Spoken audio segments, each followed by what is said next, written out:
सकाळी लवकर उठून तर आधी स्वतःची तयारी करून घेतली मस्तपैकी. नंतर माझ्यानंतर सईची तयारी करून दिली आणि लगेचच तेल मालिश करायला घेतली. कारण रविवारच्या दिवशी मी केस धुवत असते, तर त्याच्या आदल्या दिवशी मी केसांना तेल वगैरे लावून छान केस मुरतात मग त्याच्यामध्ये. आणि कौतुकाची गोष्ट दुसरी कोणती नसून हीच आहे बरं का. तर ह्यांनी बाजारातून खूप छान छान रात्री भाज्या आणल्या होत्या मस्तपैकी, तर ज्या त्यांना कधी जमलेलाच नाही आणायला. तर इतक्या ताज्या ताज्या भाज्या बघून तर माझं मन एकदम खुश होऊन गेलं. कारण की त्यांचं मी आजपर्यंत भाज्या आणण्याच्या बाबतीत कधीच कौतुक केलेलं नाही आहे, त्यांना कधी ते जमलेलंच नाही.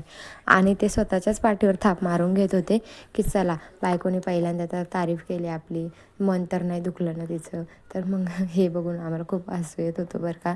तर मग नंतर लगेच गरम गरम पोळ्याही करून घेतल्या आणि त्यातलीच मी आज मेथीची भाजी बनवलेली होती जेवणामध्ये. आणि आम्हाला मेथीची भाजी खूप आवडते, तशी तर मला कोरडीच भाजी आवडते, पण बाळामुळे मला रश्शाची भाजीही खावं लागते नाही का. तर लगेचच मग मी गरम गरम पोळ्याही करून घेतल्या. आणि बघा इकडे सई मस्तपैकी पोळी करत होती आणि ती रोजच अशी करते बरं का. तर ती कशासाठी करते, तर ती बोलते माझ्या पप्पांनाही पोळी दे खायला.